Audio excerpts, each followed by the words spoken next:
세상의 구주시며 모든 왕의 왕이요 심판하실 주님 되고 우리 영광 되시네.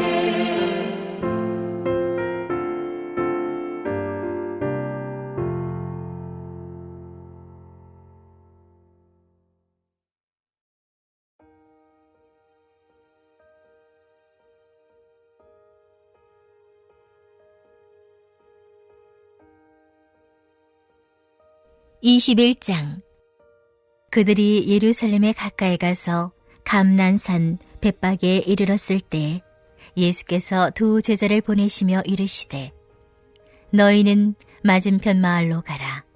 그리하면 곧 메인 나귀와 나귀 새끼가 함께 있는 것을 보리니 풀어 내게로 끌고 오라.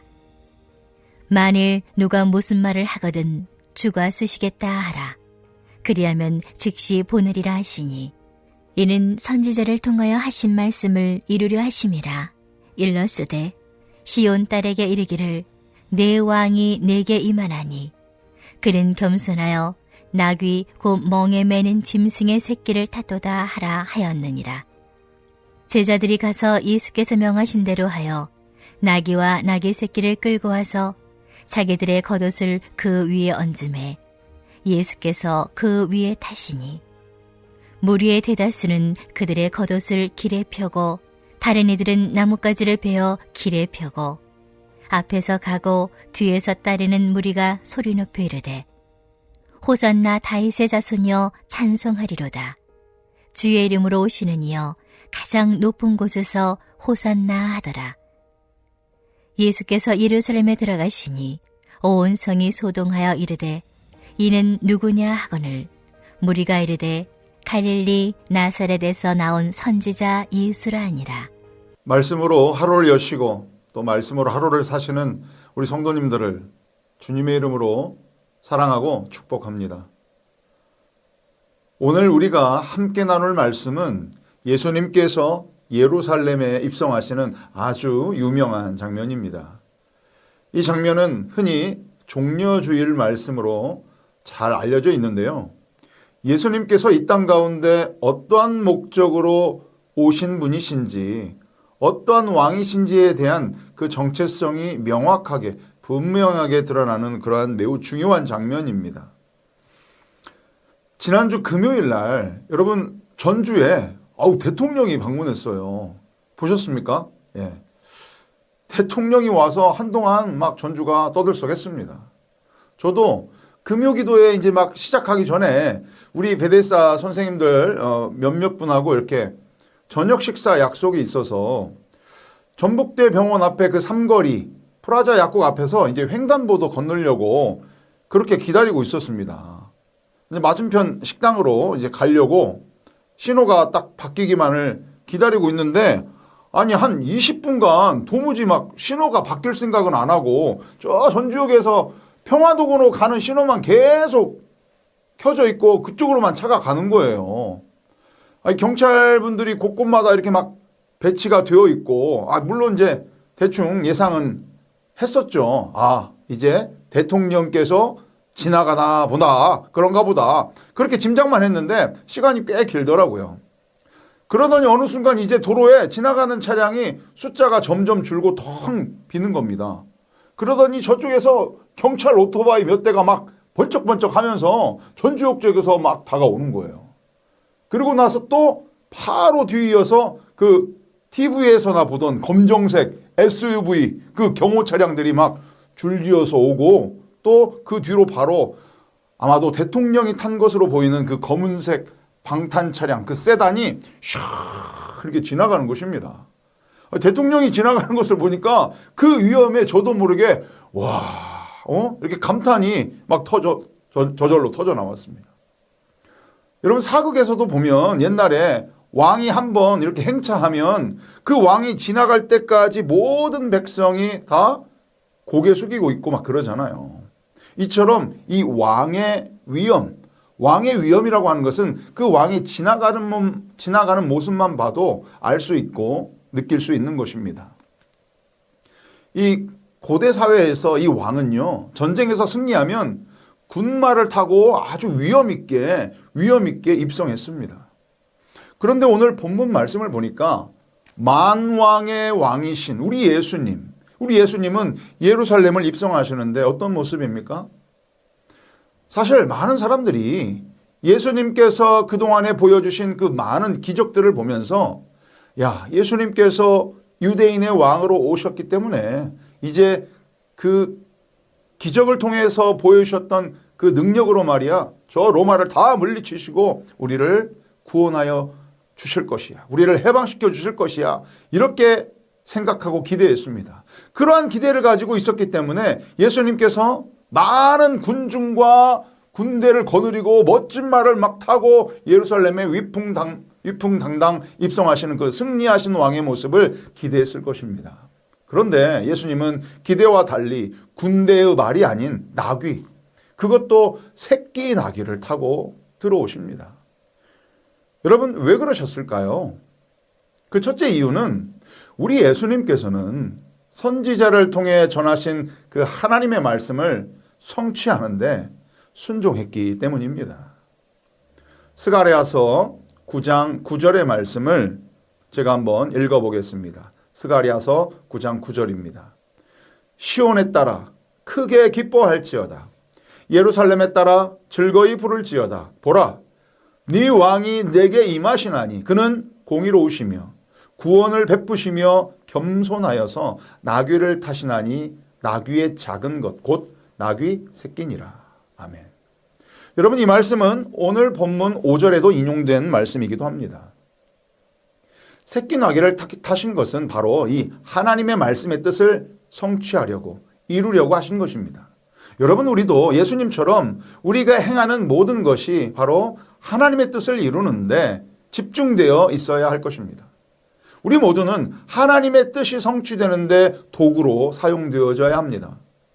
우리 하나님은 우리가 아니더라도 길에 돌들을 통해서라도 하나님의 뜻을 이루시는 분이십니다. 그렇기 때문에 우리가 하나님의 뜻을 성취하는데 귀한 도구로 쓰임받기 위해서는요, 하나님의 선하시고 기뻐하시고 온전하신 뜻이 어디에 있는지, 그것이 무엇인지를 잘 깨닫고 있어야 합니다. 나를 향한 하나님의 계획과 내가 어떠한 삶을 살기를 원하시는지, 나를 통하여 이루실 그 하나님의 뜻과 계획을 잘 여쭤보고 기억하고 있어야만 그 뜻을 이루는데 쓰임받을 수 있는 것입니다. 아울러 우리가 하나님의 뜻을 이루는 귀한 도구로 쓰임받으려면 주가 쓰시겠다 할 때 여러분 즉시로 순종해야 합니다. 그런 사람만이 하나님의 뜻을 이루시는데 귀한 도구로 사용될 수가 있습니다. 성경에는요, 이름도 없이 빛도 없이 묵묵하게 자신에게 주어진 역할을 감당하면서 하나님의 뜻이 성취되는데 귀한 도구로 쓰임받은 그러한 사람들이 등장하는데요. 오늘 본문에 등장하는 이 나귀의 주인도 마찬가지입니다. 오늘 본문의 말씀이 이 마가복음에도 나오는데요. 마가복음 11장 5절에서 6절의 말씀을 제가 한번 읽어보겠습니다. 거기 서 있는 사람 중 어떤 이들이 이르되 나귀 새끼를 풀어 무엇하려고 하느냐 하매 제자들이 예수께서 이르신 대로 말하되 이에 허락하는지라. 여러분 한번 생각해 보시기 바랍니다. 예수님 당시 나귀는요, 집에 매우 귀한 재산이죠. 그래서 집 안에서 나귀를 키우기도 했었습니다. 소중하니까. 그렇게 귀한 재산 보물 1호인 이 나귀를 일면식도 없는 사람이 와서 달라고 하면 여러분 내어줄 수 있습니까? 그런데 오늘 본문의 나귀 주인은요, 주가 쓰시려고 한다, 주가 쓰시겠다, 이렇게 제자들이 이야기하니까 즉시 보내잖아요. 아마도 이 나귀 주인은 어쩌면 이 선지자를 통한 이 구약의 말씀, 스가랴의 말씀을 잘 알고 있었을지도 모릅니다. 사랑하는 성도 여러분, 우리 삶의 주인이 예수님이심을 여러분 잊어서는 안 됩니다. 우리에게 주신 것, 그 모든 것이 사실 우리 것이 아닌 것이에요. 그러니 우리도 이 나귀 주인처럼 주가 쓰시겠다 할 때에 여러분 드릴 수 있어야 합니다. 여러분, 말씀을 읽고 기도하는 중에 먼저 하나님의 나라와 하나님의 의를 구하는 일에 하나님께서 감동 주셔서 주가 쓰시겠다, 이러한 감동을 주시면 여러분, 시간과 또 물질 어떤 것이라도 순종하고 즉시 내어드리는 것이 여러분 하나님의 뜻을 이루시는 것입니다. 비록 내 이름 석자가 알려지지 않아도 주를 위해서 기쁜 마음으로 기꺼이 헌신할 수 있는 우리 모두가 되기를 간절히 축복합니다. 예수님께서 군마가 아닌 이 새끼 나귀를 타고 오신 그 첫 번째 이유가 하나님의 말씀을 이루시려고 하신 것이다, 이렇게 말씀드렸는데요. 그러면 두 번째 이유는 무엇일까요? 두 번째 이유는 예수님은 무력과 권력의 그런 왕이 아니라 겸손과 평화의 왕이시기 때문입니다. 세상의 왕은 힘으로 다스리지만 예수님은 사랑으로 다스립니다. 세상의 왕은 사람 위에 군림하지만 예수님께서는 사람을 위해 당신을 화목제물로 내어주신 겸손과 평화의 왕으로 오셨기 때문입니다. 여러분, 마태복음 20장 28절의 말씀을 제가 한번 읽어보겠습니다. 20장 28절입니다. 인자가 온 것은 섬김을 받으려 함이 아니라 도리어 섬기려 하고 자기 목숨을 많은 사람의 대속물로 주려 함이니라. 아멘. 여러분, 이 대목에서는 여러분 크게 좀 아멘 같이 하시기 바랍니다. 할렐루야. 아멘. 예수님의 이 예루살렘 입성은요, 즉흥적으로 이루어진 것이 아니라 하나님의 계획 가운데 철저한 준비 가운데 이루어진 사건이었습니다. 마찬가지로 예수님께서는 그 십자가의 길을 우연히 가신 것이 아니라 하나님의 구원 계획 속에서 순종하면서 걸어가신 것입니다. 예수님께서 예루살렘으로 입성하는 길에 제자들과 많은 무리들이 그들의 겉옷을 길에 펴고 또 예수님께서 가시는 그 길을 호산나 찬양합니다. 나귀 새끼 안장에도 깔아주고요. 여러분, 이때 당시에 이 옷은 매우 귀한 것이었습니다. 특별히 이 겉옷은 생명을 지켜줄 수도 있는 소중한 것이기 때문에 이 겉옷을 새끼 나귀의 안장으로 까는 것이나 겉옷을 길에다가 이렇게 펴서 예수님 가시는 길을 환영하는 것은 자신의 모든 것을 다 들여서 이 왕으로 오신 예수님을 추대하는 것이었습니다. 이 호산나라는 말은 히브리어로 호시아나라는 말인데요. 나를 구원하소서, 나를 고치소서, 나를 형통케 하소서라고 하는 뜻입니다.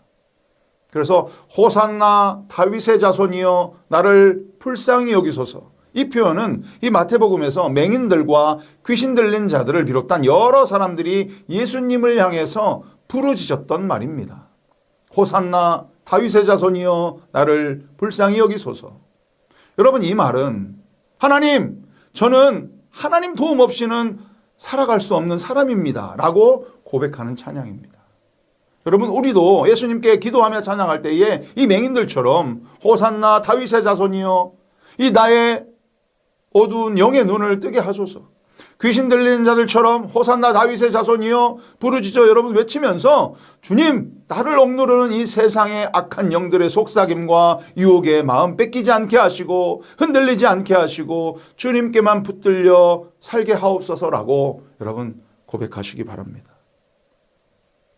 드디어 우리 예수님께서 예루살렘에 입성하시는데 예루살렘 온 성이 소동하였다고 오늘 본문 10절의 말씀에 나옵니다.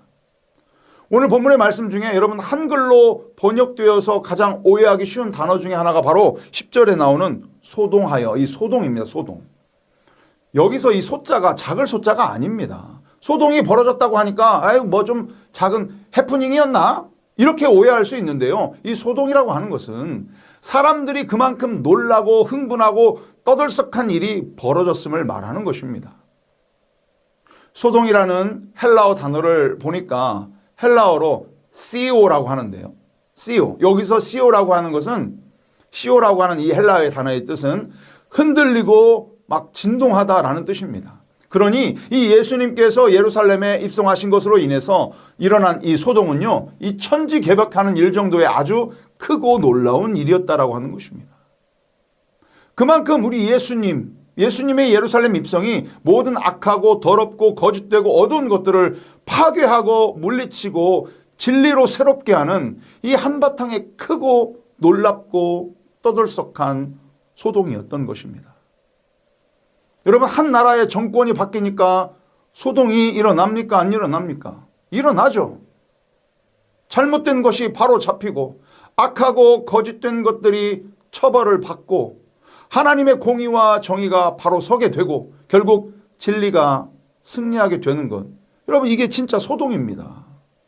모든 질서가 바로 잡히는 것이 바로 여러분 소동이고, 심지어 귀신들이 떠나갈 때도 여러분 소리 지르고 막 소동이 벌어지는 곳입니다. 예루살렘 성에도 이 예수님 없을 때 악한 영들이 막 쥐들이 주인 노릇하고 자기들이 자리 잡고 호의호식하면서 자신의 세상인 것 마냥 누리며 살았었는데, 모든 강력을 파하는 이 예수의 능력이 입성하니까 사탄의 세력들이 두려워 떠는 것이지요. 빛 되신 예수님의 입성으로 이 어두움이 물러가는 거예요. 사람들이 흔들리고 놀라고 벌벌 떨고 소동한 이유가 이 성전을 중심으로 기득권을 가지고 있으면서 권위를 내세우고 그 권위로 자신들의 이익을 채우고 배불렸던 그 대제사장과 종교 지도자들에게 위협이 되는 소식이었을 것입니다. 그래서 소동한 거예요. 예수님께서 이 예루살렘에 입성하셔서 가장 먼저 한 것이 여러분 무엇입니까? 바로 성전에서 장사하고 이 성전을 더럽히는 모든 것들을 깨끗하게 하신 것입니다. 성전에서 환전해 주는 사람들, 또 거기서 흠 있는 그 짐승들을 제물로 그냥 드리도록 대충 팔아 넘기도록 그들과 짝짝꿍하고 그들의 뒷배를 봐주고 중간에서 돈을 받아 처먹으면서 기도하는 하나님의 집을 강도의 소굴로 만든 그 사람들이 이 대제사장과 종교 지도자들이었습니다. 당시에. 그들이 그렇게 거짓으로 누리며 살던 것을 예수님께서 오심으로 싹 쓸어버리니까 그 예수님을 눈에 가시처럼 여기고 그렇게 잡아 죽이려고 안달난 것 아닙니까? 실제로도 그렇게 십자가에 달려 돌아가시게 한 것이 바로 그들이잖아요. 그러나 결국 예수님은 부활하시면서 승리의 왕이 되신 것입니다. 예수님이 예루살렘에 입성하듯 우리의 삶의 주인으로 예수님께서 들어오시면 우리의 삶에도 소동이 일어납니다. 여러분, 소동을 두려워하지 마십시오. 소동이 일어나야 변화가 되는 것입니다. 우리 안에 예수님이 계시고 우리가 거룩한 성전이기에 성전된 우리도 이 예수 그리스도의 보혈의 능력과 은혜로 정화되어야 성전의 역할을 제대로 할 수 있는 것 아니겠습니까? 사랑하는 성도 여러분, 우리의 삶을 여러분 주님께 다 드립시다. 예? 아이고, 이것만은 안 됩니다, 주님. 이것은 저에게 너무 소중한 거예요. 이것만은 포기 못해요. 이것만은 드릴 수 없어요. 여러분, 고집하지 마시고 제발 주가 쓰시겠다 할 때에 우리의 시간과 물질, 우리의 인생을 전부 다 주님께 돌려드립시다. 예수님께서 내 원대로 마옵시고 아버지 원대로 하옵소서 순종하셨던 것처럼 주님 뜻대로 사용되어지는 그런 깨끗한 그릇들이 다 됩시다.